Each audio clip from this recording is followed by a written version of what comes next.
नमस्कार मित्रों, मैं हूं यशपाल सिंह। आप देख रहे हैं बीबी न्यूज। खबरों को देखने के लिए बने रहे मेरे साथ।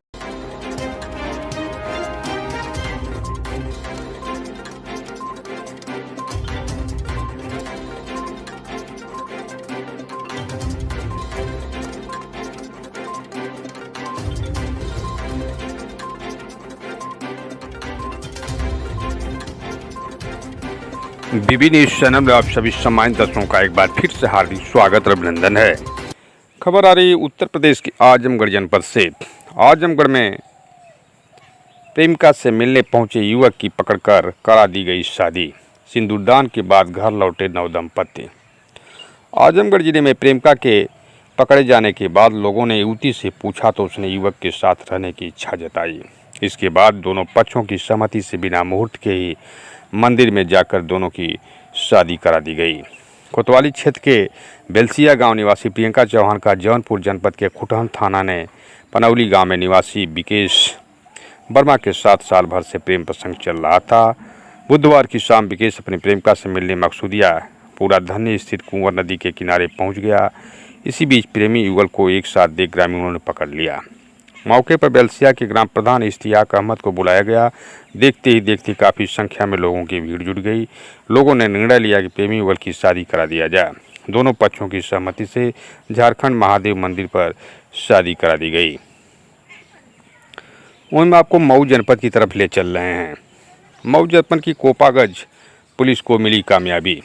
पुलिस अधीक्षक द्वारा अपराध एवं अपराधियों के मादक पदार्थ के विरुद्ध चलाए जा रहे अभियान के क्रम में बुधवार को देर रात सूचना पर कोपागंज पुलिस व स्वाट टीम प्रभारी सर्विलांस टीम को बड़ी सफलता हाथ लगी। जैसे ही मुखबिर की उक्त टीमों की जानकारी मिली, कोपागंज थाना क्षेत्र के रईसा गांव में एक कमरे में नाजायज गांजा बड़ी मात्रा में रखकर एक युवक द्वारा बेचा जा रहा था।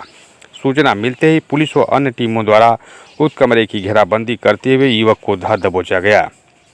बेचने के लिए रखा 27 किलो 200 ग्राम नाजायज गांजा एक बाइक बरामद करते हुए पुलिस उन्हें थाने पर ले आई और पर्दाफाश गुरुवार को सीओ घोषी उमाशंकर ने किया। क्षेत्राधिकारी घोषी उमाशंकर ने बताया कि कोपागंज थाना क्षेत्र के रईसा गांव निवासी सतीश चंद्र चौहान पुत्र रामचंद्र चौहान काफ़ी दिनों से नाजायज गांजा की खरीद बिक्री में बड़े पैमाने पर इनके द्वारा की जाती थी। रात को थानाध्यक्ष अमित कुमार मिश्रा गश्त पर थे। मुखबिर की सूचना पर इसे गिरफ्तार कर लिया गया और जेल भेज दिया गया। वहीं नगर पालिका की ओर से शहर में निकलने वाले कचरों को शहर के सटे महावीर घाट पर डंप किया जाता है। कुछ दिनों पहले गंगा नदी में आई बाढ़ के चलते महावीर घाट की सड़क पर पानी डूब गई। ऐसे में वहां कूड़ा गिराना मुमकिन नहीं था। शुरुआती दिनों में नगर पालिका ने गंगा की बाढ़ में कूड़ा गिराता रहा। विभिन्न माध्यमों से बात सामने आई तो इस निर्मल गंगा अभियान पर हमला बताया गया। तब नगर पालिका ने रास्ता निकाला और बनरही गांव के पास बलिया गढ़वार मार्ग के किनारे कूड़ा गिरवाने लगा। इसी बीच गंदगी का अंबार देखकर गुरुवार ग्रामीण आक्रोशित हो गए और उन्होंने कूड़ा को लेकर पहुंची नगर पालिका को गाड़ियों को कचरा गिराने से रोक दिया। लोगों का कहना कि कूड़ा से दुर्गंध निकल रहा था, जिससे आसपास के लोगों का रहना दुश्वार हो गया है। वहीं हम आपको गाजीपुर जनपद की तरफ ले चल रहे हैं। गाजीपुर सोफीपुर गाँव में गुरुवार को दोपहर खेत में काम कर रहे दंपत्ति और उनके पुत्रों की बिजली यानी वज्रपात गिरने से मौत हो गई। सूचना मिलने के बाद अधिकारियों ने भुरकुड़ा पुलिस मौके पर पहुंच गई और एक ही परिवार के 3 लोगों की मौत से पूरे गांव में मातम छा गया। भुरकुड़ा क्षेत्र के सोफीपुर गांव में गुरुवार को दोपहर 65 वर्षीय हीराराम 62 वर्ष, फूलमती देवी 42 वर्ष और बेटे रमेश कुमार की धान की फसल की निराई कर रहे थे। उसी समय अचानक काले बादल घिरे और बिन बरसात तेज आवाज के साथ वज्रपात हुआ। आकाशीय बिजली होने से तीनों की मौत हो गई। वहीं मुख्यमंत्री योगी आदित्यनाथ ने गुरुवार को बेंगलुरु में धर्मस्थल Manjunatheshwara institute of naturopathy and यौगिक साइंस का उद्घाटन किया। इस दौरान समारोह को संबोधित करते हुए उन्होंने कर्नाटक को संकट का साथी बताया। कहा कि प्रभु श्री राम जब कर्नाटक के वनों में सहयोग के लिए भटक रहे थे, तब बजरंगबली मारुति नंदन हनुमान जी उनकी सहायता के लिए आगे आए थे।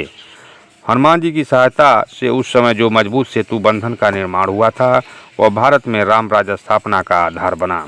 राम राज्य आधारशिला को मजबूत करने की प्रथम भूमि कर्नाटक ही है। सीएम योगी के कर्नाटक दौरे को सियासी मायने में निकाले जा रहे हैं। सीएम योगी गोरक्षपीठ के पीठीश्वर हैं, नाथ संप्रदाय के अनुयायी हैं। यहाँ के महंत को भगवान का दर्जा देते हैं, महंत को महादेव अवतार भी मानते हैं। इस संप्रदाय के जुड़े बहुत गहरी फैली हुई है। इस संप्रदाय की जड़ें बहुत ही गहरी फैली हुई हैं। 2018 के कर्नाटक विधानसभा चुनाव में नाथ संप्रदाय के लोगों को बीजेपी के खेमे में लाने की जिम्मेदारी योगी आदित्यनाथ को सौंपी गई है। वहीं आपको गोरखपुर जनपद की तरफ ले चल रहे हैं। मादक पदार्थों के खिलाफ चलाए जा रहे विशेष अभियान के तहत में गोरखपुर रेंज पुलिस ने एक सप्ताह में 1 करोड़ 21 लाख का मादक पदार्थ बरामद कर लिया। वहीं तस्करी करने वाले 39 गैंगस्टरों से 8 करोड़ 20 लाख की संपत्ति को जब्त कर लिया गया। अभियान में चारों जिलों में 429 केस दर्ज कर 454 लोगों को पुलिस ने कार्रवाई किया है। गोरखपुर पुलिस ने इसी अभियान के तहत 9 लोगों को हिट सीट भी खोली है, जबकि 5 हुक्का बार सीट करते हुए 11 के खिलाफ केस भी दर्ज कर लिया है। शासन के निर्देश पर मादक पदार्थों की खरीद बिक्री तस्करी के खिलाफ 24 अगस्त से 31 अगस्त तक एक सप्ताह का विशेष अभियान चलाया गया था। इस अभियान में स्मैक, ट्रक, कच्ची शराब, हुक्का बार को केंद्र बिंदु में रखा गया। शासन का निर्देश था कि जब भी अभियान खत्म हो तो इस बात की सीधे हिदायत दी जाए। अब अगर इस इलाके में स्मैक, कच्ची शराब बिकते या बनते हुए या हुक्का चलाने की शिकायत मिली तो संबंधी के खिलाफ कार्रवाई की जाएगी।